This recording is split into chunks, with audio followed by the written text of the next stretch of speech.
Hi, everyone. I am Dr. Kristen, one of the good doctors of Abbey Research, and we are very excited to welcome you to this video, which is part of our constant endeavor to help people understand each other just a little bit better. The series is called Welcome to My World, in which I get a chance to chat to fascinating people who are different than me, which is everybody, about something that they're really good at or passionate about in an endeavor, as I said before, to understand each other just a little bit better. Today, I am joined by Rob Dubin, who retired at the age of 42 and then lived the next 17 years on a boat, which is the coolest thing I have ever heard. So I can't wait to hear more about what that means. Rob, thank you so much for joining us. Well, thank you for having me. This is amazing. I love boats and I love oceans and I love the idea of retiring at 42. This is all really exciting to me. So can you talk me through a little bit about the process of making that decision and then why you chose the boat life? Well, I actually grew up in the mountains of Colorado, so I was a foreigner to the ocean and I hadn't spent much time on it and I hadn't spent much time sailing initially. But when I was a young man, I was very lucky that I knew what I wanted to do when I was in high school. So I wanted to become a filmmaker and make outdoor adventure films, which were the kind of things that inspired my life. So I just went for my dream life from a very young age. I went to a film school. I came back. I didn't want to live in Hollywood. I wanted to live in the mountains. So I came back to Colorado and I started my own film production company, in my 20s. And in my mid 20s, I had a wonderful career. I was getting well paid to travel all over the world, making films for ABC, ESPN, the Travel Channel, and a number of others. And we traveled to, I don't know, I think 30 countries. We made films on 6 continents. And we got very well paid to go film sailing in Tahiti or religious festivals in Thailand. We sailed on lots of America's Cup yachts. I got very well paid to make films helicopter skiing. So I had kind of this dream life going. And my wife and I were on a backcountry ski trip headed to a little cabin in the mountains of Colorado. And a huge storm came in partway there, turned into one of the biggest storms in Colorado history. And it shut down a bunch of ski areas and avalanched all over the state, trapped people in their cars. And we missed the cab. It was such a whiteout, we couldn't find the cabin we were looking for. And we ended up spending 5 nights with no tent or sleeping bags out in the wilderness. And because of the weather was so bad, the news media was heavily focused on Colorado. When they saw our story, it went virally across the country. So for 5 days, millions of people around America were tuning in every hour to see if they had found us, if we'd got out of the woods yet. And eventually the sheriff said after 5 days, they were going to call the search off and they would find our frozen bodies in the springtime. And we actually got out of the wilderness, out of the mountains, just about sunset the same day that he announced that. And the first phone call I got was from the President of the United States calling us to congratulate us on our survival. And believe it or not, that was actually the prelude because things got worse after that. The 5 days in the wilderness had taken a toll on my wife and me. We had just spent those nights just shivering in the cold, and her feet were completely frozen. They were solid, felt like touching a rock. Her feet were coal black, and the skin was just dead to the touch. And they took her to the hospital, rushed her to the hospital in the helicopter after we got out. And a couple days later, the doctors told me that they were going to have to amputate both of her feet at the arch of the foot. And they would wait a few days to see if they could save her fingers, but they thought they might have to amputate her fingers as well. And of course, when I heard that, I went home, I collapsed on the floor, and I was looking at what kind of bleak future lay ahead of us. But by the morning, I had had a transformation, and I went early to the hospital, and I told my wife that she was going to have a complete recovery, and we both just focused on that. And later that morning, when the doctors came in, we refused to sign the papers for the amputation surgery. And I won't go into all the details of the weeks and months in the hospital and the long, long recovery period, but we knew that the way for her to recover was to focus on a compelling future for ourselves.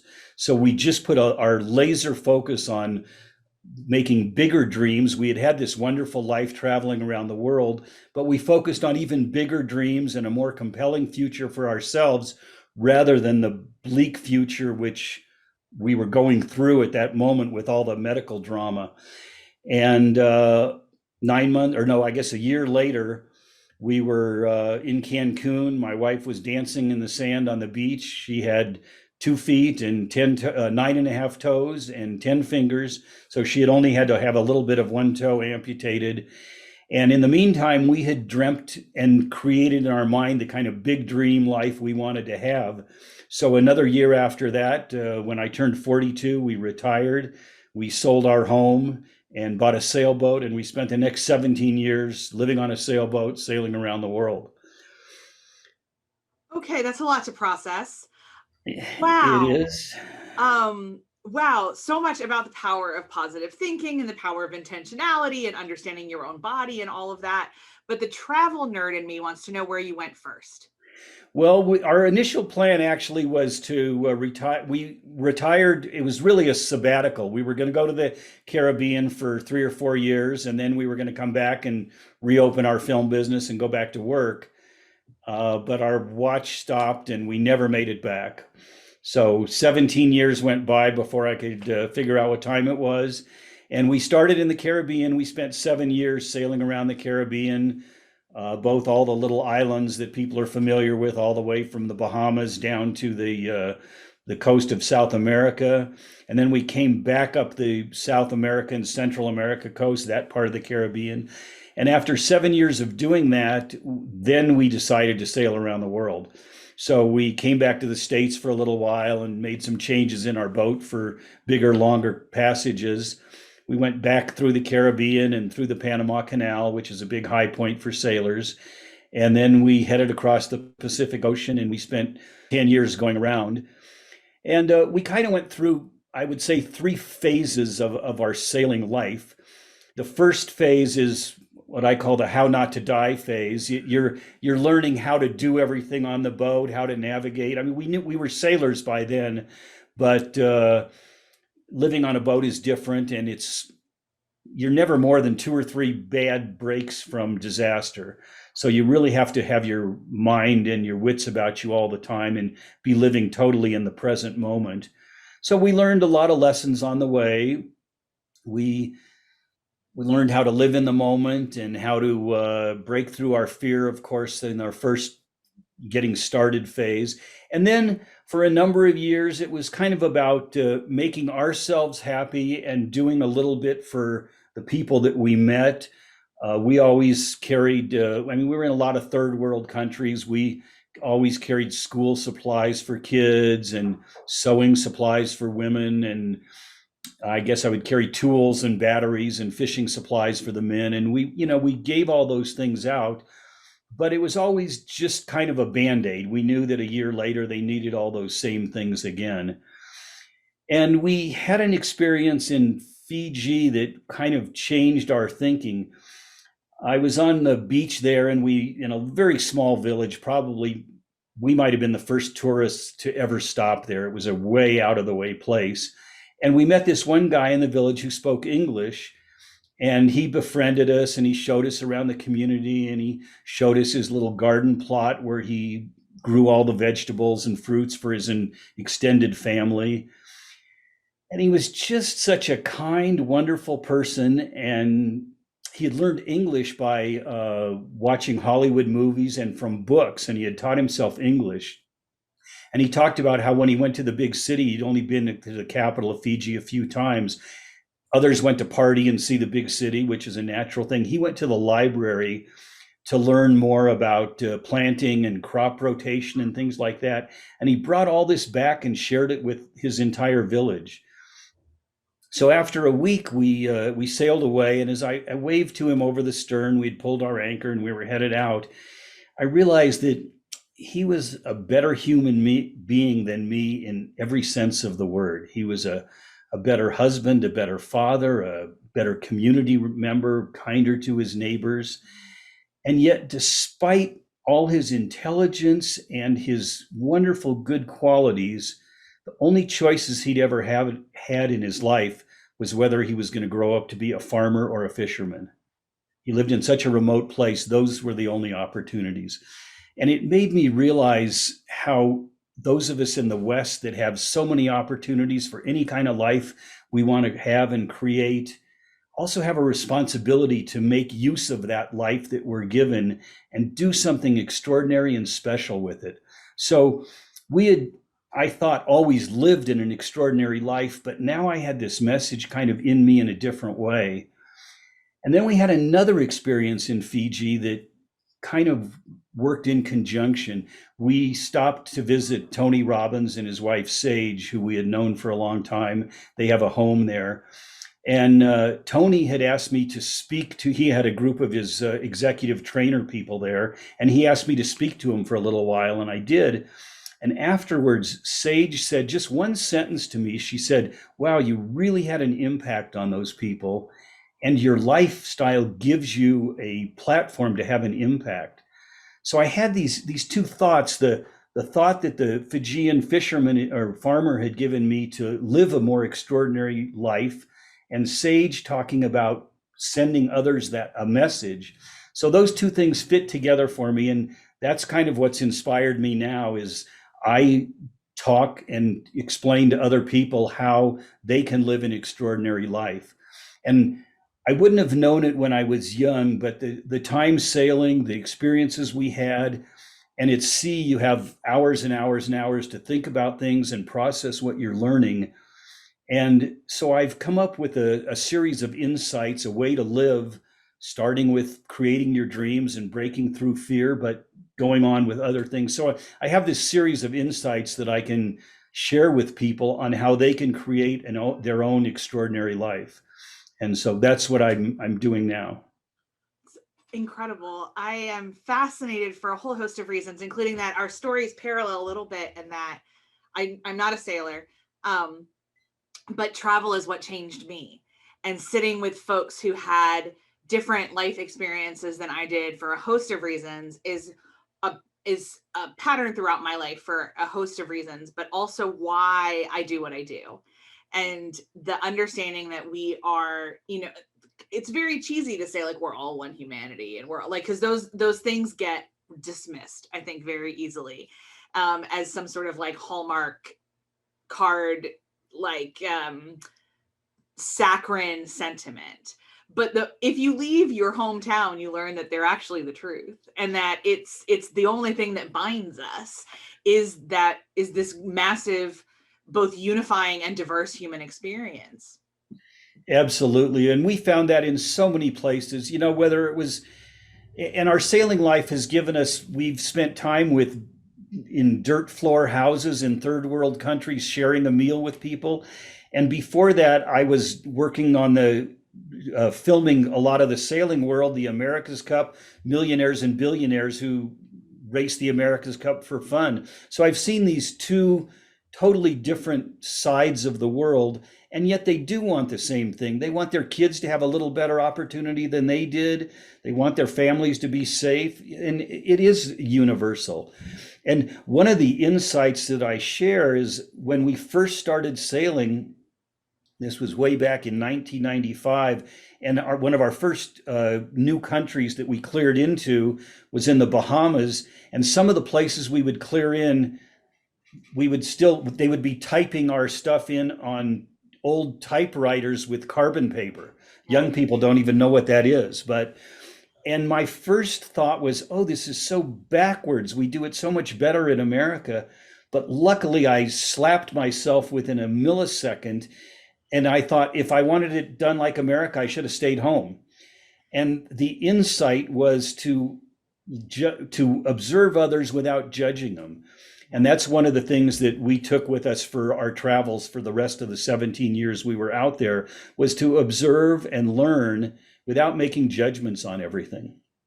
Yeah, and that's a core value for us here at Abbey Research. And so the way we phrase it is that understanding is not condoning. and you can also understand other people's reasonings and experiences and methods without agreeing with them or adopting them. And that, because there are things that when I lived in Northern Ireland for 5 years, and I was very famous about saying that the Irish are allergic to efficiency. Um, and that there were so many times that I would just be like, honestly, I don't want to be this person, but if we were in America, this would be done by now. And then there are times that since I've come back, I've been like, my gracious, if we could all just live a little bit more Irish, my anxiety wouldn't be so high. And part of the international kind of experience is understanding that absolutely no culture does it perfectly. And there are pieces about certain cultures that are better, but you have to at the same time balance it with that nobody has it figured out. So, like, yes, would it have been more efficient to not use typewriters? For sure.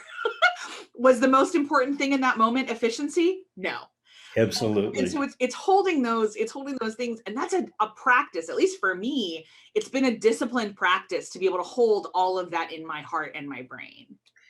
Absolutely. And the other part of it that we adopted was when you can observe it, if you expect other people to live by your rules, do things the way you do, expect the same things to be important to them that are important to you, you're just setting yourself up for misery and failure and disappointment. Absolutely. The only And thing that is so, carbon copied is paper. Yeah. exactly. So if you can do just what you said, observe it, you don't have to condone it, but it doesn't have to fit your paradigm either. And so if you just observe it and make an interesting comment on it, that's terrific.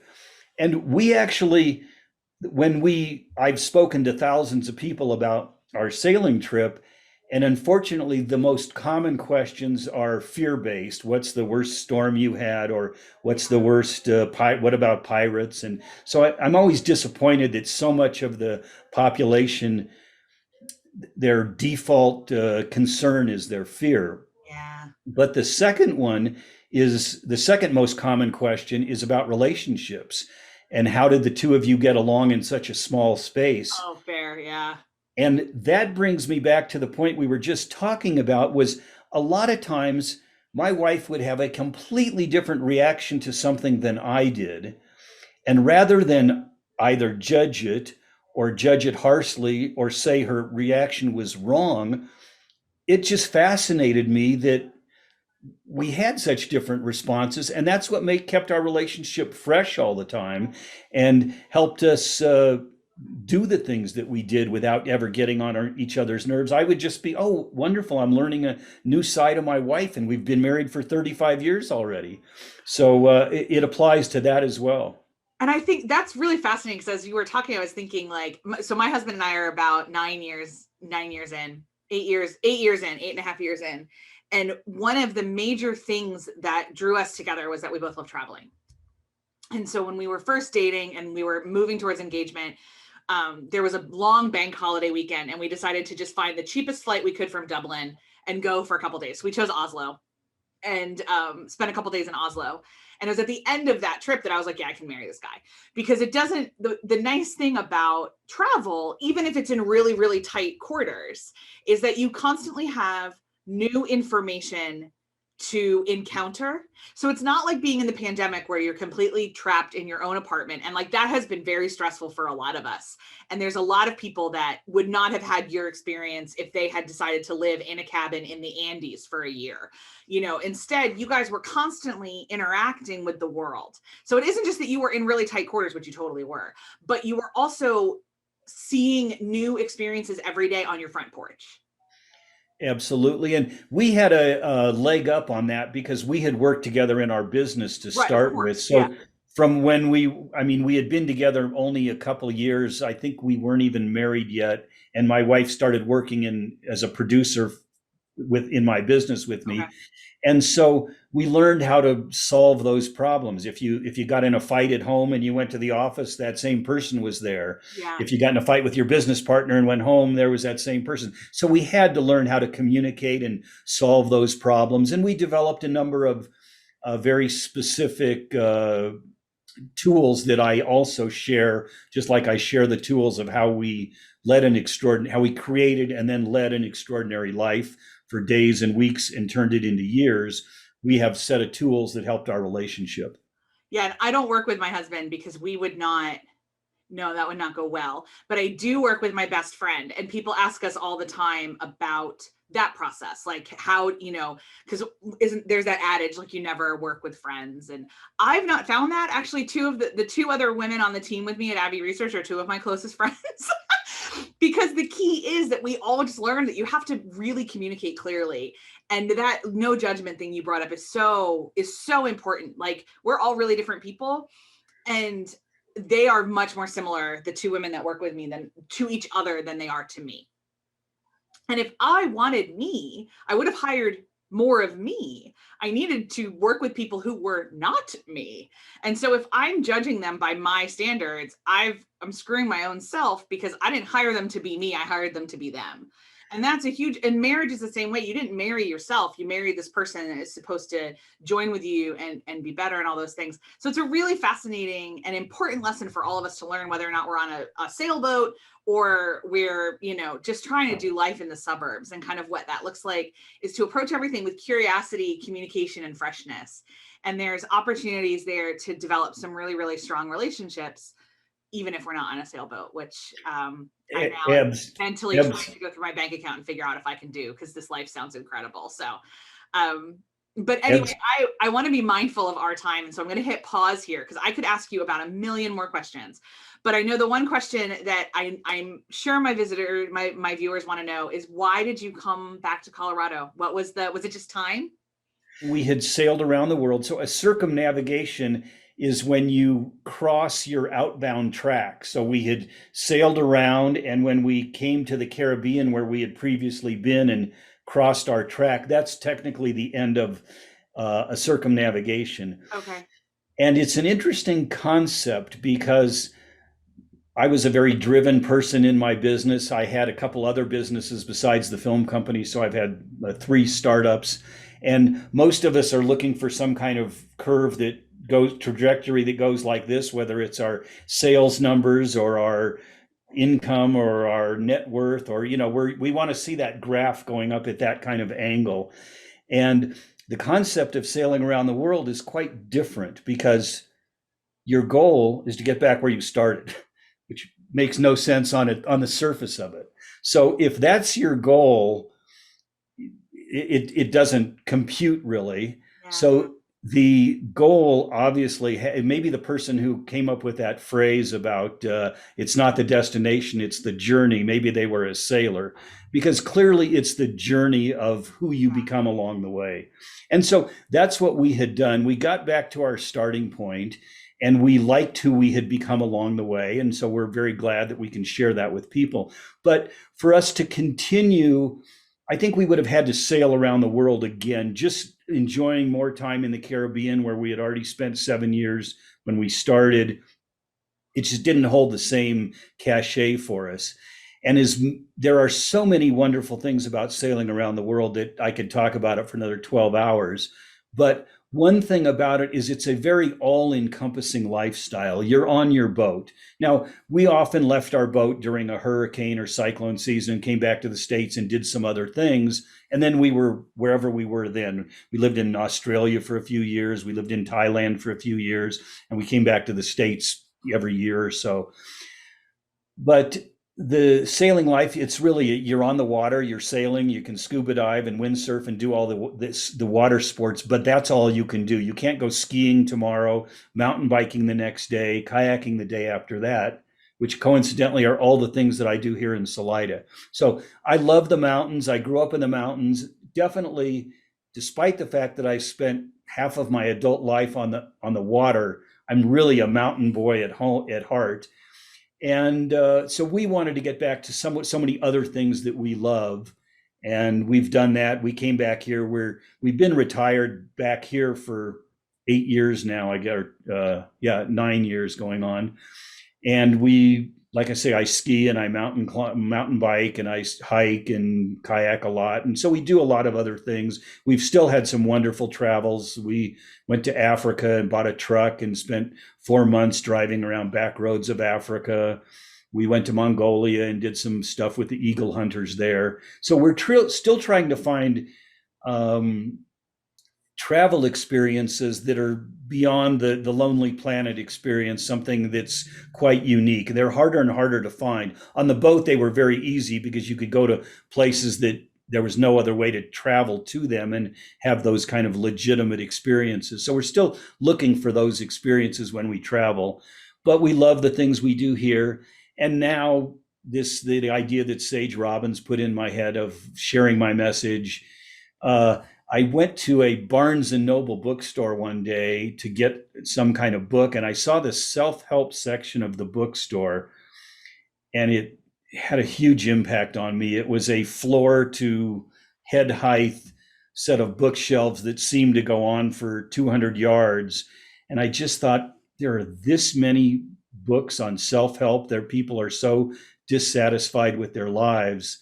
And so that, plus the message that Sage Robbins had sort of implanted in me, made me feel I want to share my message. So now I'm on this new venture to be a public speaker and do much. I've done some of it in the past, but now I'm going after it in a bigger way, and that's what I'm about now. I love it because part of living a big life is understanding when chapters are supposed to close. And we don't talk about that enough, that there are things in our lives that are just for seasons, and that that's not a failure, that's just a season, and that season ended. And I absolutely love that. I definitely have some Northern Ireland and Scotland based tips for you in terms of extreme stuff. So I'll share those once we're done. But Rob, thank you so much for joining us. This was an incredible conversation. I learned so much, and I know everyone else did too. Can't wait to see you on big stages as you share this wisdom with more folks than just myself and my little channel. But if you are joining us and you like myself and my little channel and you've liked this video, please hit that thumbs up button. It really does help. And if you've enjoyed this conversation, you'll probably enjoy the rest of our content. So hit subscribe and that bell button so you don't miss a single thing. If you're a reader like I am, and you may have noticed my bookshelves, and you've noticed Rob's too, Abbey Research are big readers, and we have a separate book review channel called Abbey Research Reads, where we talk about books about inclusion and equity and fun stuff too, we promise. And we'd love to talk to you about those. Make sure to head over to that channel. Rob, thanks again for joining us. It's been an honor. Thank you so much for having me. I love what you do. Oh, thank you. And everybody else, we'll see you next time on Welcome to My World.